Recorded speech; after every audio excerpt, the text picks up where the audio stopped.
আসসালামু আলাইকুম বন্ধুরা, আশা করি সবাই ভালো ও সুস্থ আছেন। বর্তমানে মধ্যপ্রাচ্যের চলমান উত্তেজনা নতুন এক পর্যায়ে পৌঁছেছে। গত ২৪ ঘন্টায় ইরান, যুক্তরাষ্ট্র এবং ইসরায়েলকে ঘিরে যে সামরিক পরিস্থিতি তৈরি হয়েছে তা স্পষ্ট করে দিচ্ছে এখন আর সংঘাত কেবল হুমকি বা সতর্কবার্তায় সীমাবদ্ধ নয়। একের পর এক হামলা, পাল্টা হামলা এবং কৌশলগত লক্ষ্যবস্তুতে আঘাতের মাধ্যমে পরিস্থিতি আরও জটিল হয়ে উঠেছে। বিভিন্ন আন্তর্জাতিক সূত্রের দাবি অনুযায়ী সাম্প্রতিক অভিযানে ইরান উপসাগরীয় অঞ্চলে অবস্থিত একাধিক মার্কিন সামরিক স্থাপনাকে লক্ষ্য করে হামলা চালানোর চেষ্টা করেছে। বিশেষ করে কুয়েত, কাতার, বাহরাইন এবং জর্ডানে অবস্থিত বিভিন্ন সামরিক অবকাঠামোগুলোকে কেন্দ্র করে নতুন উত্তেজনা তৈরি হয়েছে। প্রতিবেদনগুলোতে বলা হচ্ছে, কুয়েতে অবস্থিত মার্কিন আকাশ প্রতিরক্ষা ব্যবস্থার বিভিন্ন অংশ লক্ষ্য করে হামলার চেষ্টা করা হয়েছে। একই সময়ে বাহরাইনে স্যাটেলাইট যোগাযোগ ব্যবস্থা, নেভিগেশন অবকাঠামো এবং মার্কিন নৌবাহিনীর সঙ্গে সংশ্লিষ্ট কিছু গুরুত্বপূর্ণ স্থাপনাও লক্ষ্যবস্তুতে পরিণত হয়েছে বলে দাবি করা হচ্ছে। যদিও এসব ঘটনা সবকিছু স্বাধীনভাবে যাচাই করা সম্ভব হয়নি, তবুও অঞ্চল জুড়ে সামরিক সতর্কতা উল্লেখযোগ্যভাবে বৃদ্ধি পেয়েছে। বাহরাইনে অবস্থানরত মার্কিন পঞ্চম নৌবহরের সহায়ক অবকাঠামোগুলোতেও হামলার খবর বিভিন্ন সূত্রে উঠে এসেছে। বিশ্লেষকদের অনেকে বলছেন, যদি এসব তথ্য সঠিক হয়ে থাকে তাহলে সাম্প্রতিক সময়ে এটি হতে পারে সবচেয়ে সমন্বিত হামলাগুলোর একটি। এর পাশাপাশি কুয়েত ও বাহরাইনের কয়েকটি সামরিক বিমান ঘাঁটির নামও বিভিন্ন প্রতিবেদন এসেছে। দাবি করা হচ্ছে, ড্রোন ও ক্ষেপণাস্ত্র ব্যবহার করে এসব ঘাঁটির জ্বালানি সরবরাহ, রক্ষণাবেক্ষণ এলাকা এবং সহায়ক স্থাপনাগুলোকে লক্ষ্য করা হয়েছে। ফলে পুরো অঞ্চলে সামরিক তৎপরতা আরও বেড়ে যায়। অন্যদিকে জর্ডানও এই সংঘাতের বাইরে থাকতে পারেনি।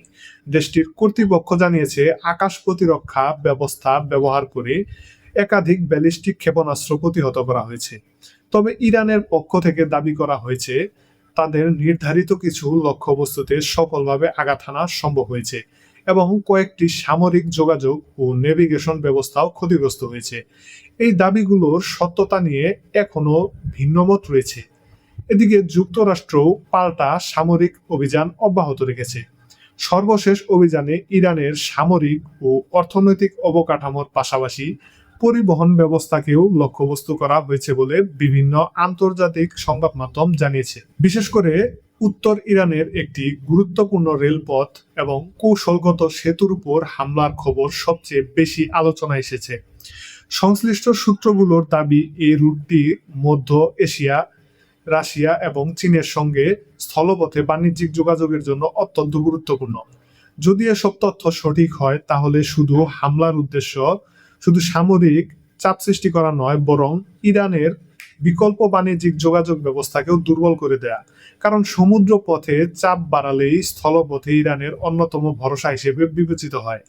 বিশ্লেষকদের মতে, সাম্প্রতিক অভিযানের ধরন আগের তুলনায় কিছুটা ভিন্ন। এবার শুধু সামরিক ঘাঁটি নয়, বরং যোগাযোগ ব্যবস্থা, পরিবহন নেটওয়ার্ক এবং অর্থনৈতিক কার্যক্রমের সঙ্গে জড়িত গুরুত্বপূর্ণ অবকাঠামোকেও বেশি গুরুত্ব দিয়ে লক্ষ্যবস্তু করা হচ্ছে। এমন পরিস্থিতিতে প্রশ্ন উঠছে, এটি কি কেবল সীমিত সামরিক প্রতিক্রিয়া নাকি বৃহত্তর কৌশলের অংশ মাত্র? আর যদি এই ধারা অব্যাহত থাকে তাহলে মধ্যপ্রাচ্যের সংঘাত আরও বিস্তৃত আকার ধারণ করতে পারে বলেও আশঙ্কা করছেন অনেক পর্যবেক্ষক। এদিকে সংঘাতের আরেকটি গুরুত্বপূর্ণ কেন্দ্র হয়ে উঠেছে হরমুজ প্রণালী। বিশ্বের অন্যতম গুরুত্বপূর্ণ এই নৌপথ ঘিরে সামরিক উপস্থিতি যেমন বেড়েছে, তেমনি পাল্টাপাল্টি অভিযানের খবরও সামনে আসছে। বিভিন্ন আন্তর্জাতিক প্রতিবেদনে বলা হচ্ছে, প্রণালীর আশেপাশে ইরানের উপকূলীয় এলাকায় নতুন করে হামলার ঘটনা ঘটেছে। বিশেষ করে চাবাহার বন্দর এবং সিস্তান ও বেলুচিস্তান প্রদেশের কয়েকটি স্থানের নাম বিভিন্ন প্রতিবেদনে উল্লেখ করা হয়েছে। যুক্তরাষ্ট্রের পক্ষ থেকে দাবি করা হয়েছে, তারা ইরানের নৌবাহিনীর সঙ্গে সংশ্লিষ্ট কিছু স্পিডবোট ও সামরিক ব্যবহারের উপযোগী নৌযান লক্ষ্য করে অভিযান চালিয়েছে। তবে ইরানি সূত্রগুলো বলছে, হামলায় ক্ষতিগ্রস্ত হয়েছে মূলত বেসামরিক জেলেদের ব্যবহৃত কিছু নৌকা ও উপকূলীয় অবকাঠামো। উভয় পক্ষের এই দাবি স্বাধীনভাবে যাচাই করা সম্ভব হয়নি। যুদ্ধ বিশ্লেষকদের মতে, এমন অভিযানের মাধ্যমে শুধু সামরিক সক্ষমতা নয়, উপকূলীয় অর্থনৈতিক কর্মকাণ্ডেও চাপ সৃষ্টি করার চেষ্টা করা হতে পারে, কারণ ইরানের সামুদ্রিক বাণিজ্য ও মৎস্য সম্পদ দেশটির অর্থনীতির একটি গুরুত্বপূর্ণ অংশ। এদিকে উত্তর ও মধ্য ইরান থেকেও একাধিক হামলার খবর প্রকাশিত হয়েছে। বিভিন্ন সূত্রের দাবি কয়েকটি গুরুত্বপূর্ণ বেসামরিক স্থাপনাও ক্ষতিগ্রস্ত হয়েছে। এর মধ্যে একটি হাসপাতালের নামও আন্তর্জাতিক সংবাদ মাধ্যমে উঠে এসেছে। স্থানীয় সূত্রগুলো জানিয়েছে, হামলার ফলে ভবনের বড় অংশ ক্ষতিগ্রস্ত হয়েছে এবং বহু কর্মী সাময়িকভাবে কর্মহীন হয়ে পড়েছেন। যদিও হতাহতের প্রকৃত সংখ্যা ও ক্ষয়ক্ষতির পরিমাণ নিয়ে এখনো ভিন্ন ভিন্ন তথ্য পাওয়া যাচ্ছে।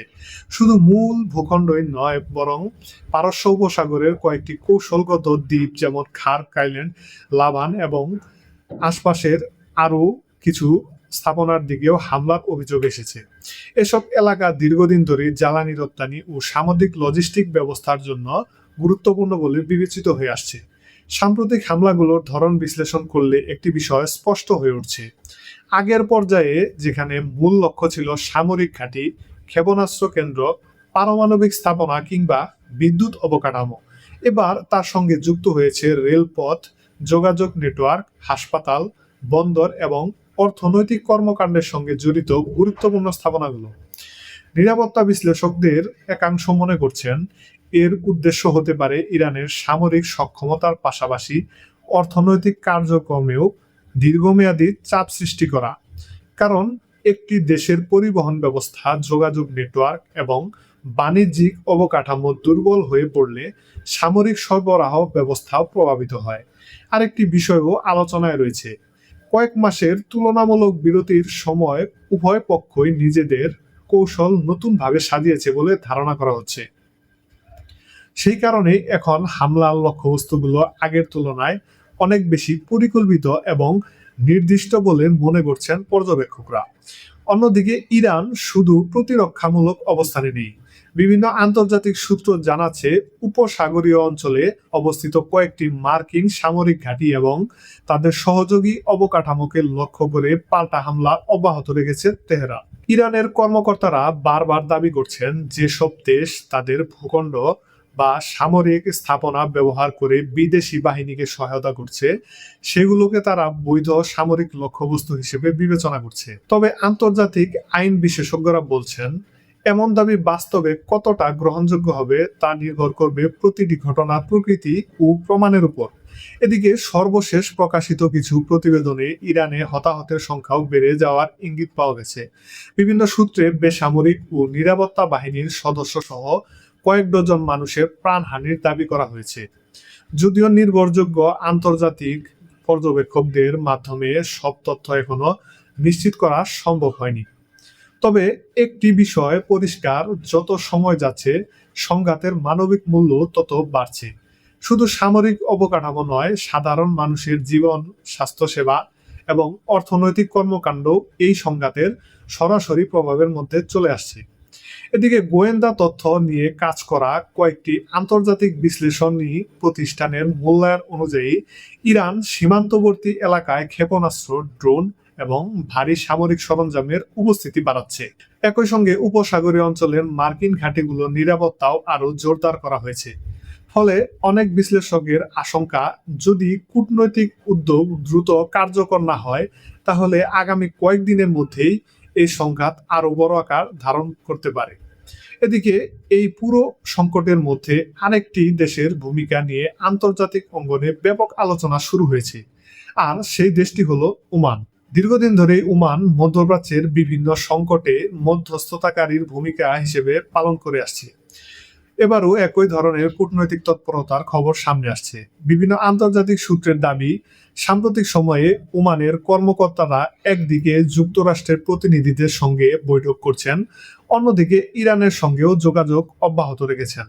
এসব আলোচনার মূল লক্ষ্য ছিল হরমুজ প্রণালীর নিরাপত্তা, বাণিজ্যিক জাহাজ চলাচল এবং ভবিষ্যৎ সংঘাতের ঝুঁকি কমানোর উপায় নিয়ে আলোচনা করা। যদিও বৈঠকগুলোর আনুষ্ঠানিক বিস্তারিত প্রকাশ করা হয়নি এখনো, তবুও কূটনৈতিক মহলের ধারণা ওমান এখনো দুই পক্ষের মধ্যে যোগাযোগের অন্যতম গুরুত্বপূর্ণ সেতু হিসেবে কাজ করছে। এমন পরিস্থিতিতে দেশটির প্রতিটি পদক্ষেপ আন্তর্জাতিক বাজার ও আঞ্চলিক নিরাপত্তার জন্য অত্যন্ত গুরুত্বপূর্ণ হয়ে উঠেছে। অন্যদিকে সাম্প্রতিক ন্যাটো সম্মেলনও নতুন কিছু আলোচনার জন্ম দিয়েছে। সম্মেলনে অংশ নেওয়া বিভিন্ন দেশের নেতাদের সঙ্গে তুরস্কের প্রেসিডেন্ট একাধিক দ্বিপক্ষীয় বৈঠক করেন। এর পাশাপাশি প্রতিরক্ষা সহযোগিতা, সামরিক প্রযুক্তি এবং ভবিষ্যৎ নিরাপত্তা অংশীদারিত্ব নিয়েও আলোচনা হয়েছে বলে বিভিন্ন সংবাদ মাধ্যম জানিয়েছে। এদিকে যুক্তরাষ্ট্র ও তুরস্কের মধ্যেও প্রতিরক্ষা সহযোগিতা নিয়ে নতুন অগ্রগতির খবর প্রকাশিত হয়েছে। বিশেষ করে যুদ্ধবিমান ও সামরিক সরঞ্জাম সংক্রান্ত সম্ভাব্য চুক্তি নিয়ে দুই দেশের মধ্যে আলোচনা চলছে বলে বিভিন্ন প্রতিবেদনে উল্লেখ করা হয়েছে। যদিও চূড়ান্ত সিদ্ধান্ত সম্পর্কে এখনো আনুষ্ঠানিক ঘোষণা আসেনি। বিশ্লেষকদের মতে এই ধরনের প্রতিরক্ষা সহযোগিতা শুধু দুই দেশের সম্পর্ককেই প্রভাবিত করবে না, বরং পুরো মধ্যপ্রাচ্য ও পূর্ব ভূমধ্যসাগরীয় অঞ্চলের কৌশলগত ভারসাম্যেও প্রভাব ফেলতে পারে। একই সময়ে সিরিয়াকে ঘিরেও নতুন করে রাজনৈতিক আলোচনা শুরু হয়েছে। আন্তর্জাতিক কূটনৈতিক বৈঠকগুলোতে সিরিয়ার বর্তমান নেতৃত্ব, সীমান্ত নিরাপত্তা এবং গোলান মালভূমি ইস্যুও আলোচনায় এসেছে।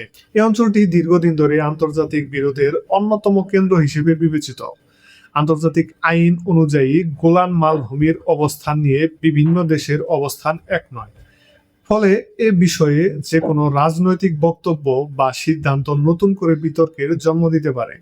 পর্যবেক্ষকদের মতে বর্তমান সংঘাত শুধু ইরান, যুক্তরাষ্ট্র কিংবা ইসরায়েলের মধ্যেই সীমাবদ্ধ নেই। এর সঙ্গে জড়িয়ে পড়েছে জ্বালানি নিরাপত্তা, বৈশ্বিক বাণিজ্য, আঞ্চলিক জোট, কূটনৈতিক ভারসাম্য এবং ভবিষ্যতের ভূরাজনৈতিক প্রভাব। এখন সবচেয়ে বড় প্রশ্ন হলো, এই সংঘাত কি এখানেই থামবে নাকি আরো বিস্তৃত আকার ধারণ করবে? যদি হামলা পাল্টা হামলার এই ধারা অব্যাহত থাকে, তাহলে হরমুজ প্রণালী থেকে শুরু করে পুরো মধ্যপ্রাচ্যের নিরাপত্তা পরিস্থিতি আরো অনিশ্চিত হয়ে উঠতে পারে।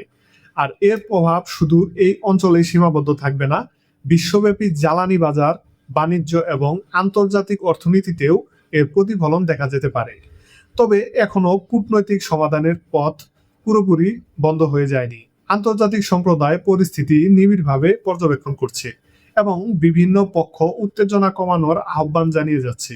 আগামী কয়েকদিনই হয়তো নির্ধারণ করবে এই সংকট আলোচনার টেবিলে ফিরে যাবে নাকি আরো বড় সামরিক সংঘাতের রূপ নেবে। বন্ধুরা, মধ্যপ্রাচ্যের এই দ্রুত পরিবর্তনশীল পরিস্থিতি নিয়ে নতুন তথ্য সামনে এলেই আপনাদের সামনে বিস্তারিত বিশ্লেষণ নিয়ে দ্রুত সম্ভব হাজির হোক। ভিডিওটি যদি তথ্যবহুল মনে হয়ে থাকে তাহলে একটি লাইক দিন, আপনার মতামত কমেন্টে শেয়ার করুন এবং এমন আন্তর্জাতিক প্রতিরক্ষা ও রাজনৈতিক বিশ্লেষণমূলক ভিডিও নিয়মিত দেখতে চ্যানেলটি সাবস্ক্রাইব করতে ভুলবেন না। আজকের মতো এখানেই বিদায় নিচ্ছি। সবাই ভালো থাকুন, সুস্থ থাকুন এবং আমাদের প্রিয় মাতৃভূমি বাংলাদেশকে ভালোবাসুন। আল্লাহ হাফেজ।